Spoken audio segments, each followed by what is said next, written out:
An epidemic is wiping out India's daughters. It's not a disease or famine, it's parents deciding not to have baby girls. This disturbing trend isn't new, but modern science is enabling it, with disastrous results for India's future. A basket waits outside an orphanage in northern India, so that a parent can approach and leave an unwanted baby without being seen. The odds are the newborn will be a girl. Inside, baby girls outnumber boys 9 to 1. Life may seem to have dealt these orphan girls a tough hand, but in fact, these are the lucky ones for simply being born. India's population is booming, already well past 1 billion, and it's on its way to overtaking China in the next few decades.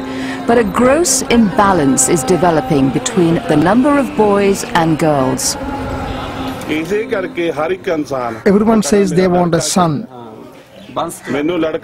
My wealth belongs to my son. Having a couple of girls is okay, but on the third, you might want to think about having an abortion. As a result of deeply ingrained attitudes like these, in India, vast numbers of female fetuses are being aborted every year, a grim reflection of the social and economic disadvantages associated with giving birth to daughters. It's a phenomenon that has spread to many parts of South and East Asia. The demand for sex selection is enormous. Every family has to have a male child in their family. Dr. Ritu Rathi, a GP from Madhya Pradesh in the north of the country, is an activist who carries out research for India's public health system. She speaks to women caught in the front line of this epidemic, including this mother who agreed to talk anonymously. I've had 5 abortions. It's very upsetting. Now my body is exhausted. Does your husband support you? My husband is an alcoholic. All he says is, I haven't got a son. And then he drinks. I had 1 daughter, then another, then a third, fourth, and then a fifth. If you don't have a son, your heart feels empty. This phenomenon is storing up problems for India's near future. Fewer women of marriageable age will mean fewer couples and the disruption of family life, as well as the loss of women's economic contribution. On average around the world, women make up close to 50% of the population. But across India, the United Nations estimates there are now at least 100 boys born for every 90 girls.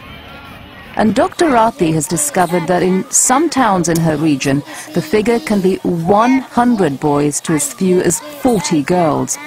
It's the legacy of an estimated 10 million sex-selective abortions over a 20-year period.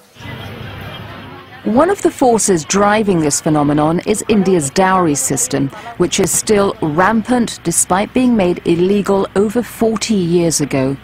Parents with daughters are expected to give money or substantial gifts to the husband's family. Has anyone asked for your daughter's hand in marriage? Yes, but his family said they wanted a car, and we couldn't afford it. The dowry has gone up.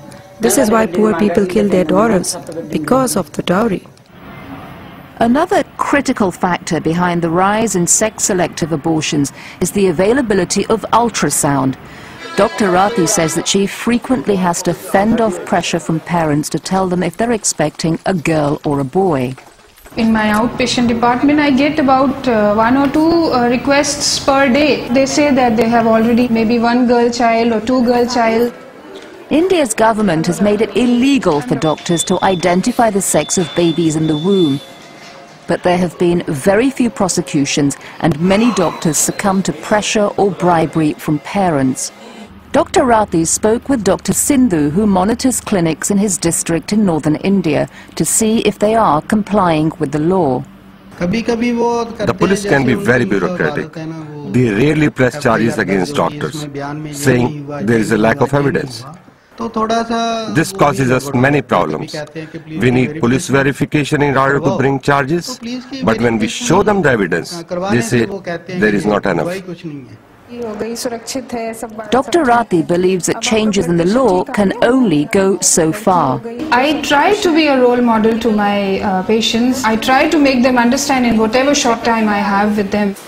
It can be a girl, it can be a boy. I really feel by my heart that both are equal. They should not discriminate between a girl and a male child. To tackle this discrimination, the government and aid agencies, including the United Nations, have launched public awareness campaigns in schools, towns and villages. Longer term, they hope to change the perception of women as economic burdens through projects like this beauty school. We don't want to be dependent on anyone else. We want to do something of our own. We are doing it so we can make our own money and start our own business. People need education and awareness to let go of their old beliefs. There is hope that this problem can be overcome, but it will of course take time and lot of work. As Dr. Rati and many others acknowledge, millions of India's daughters will continue to go missing without a deep shift in mindsets, especially among men.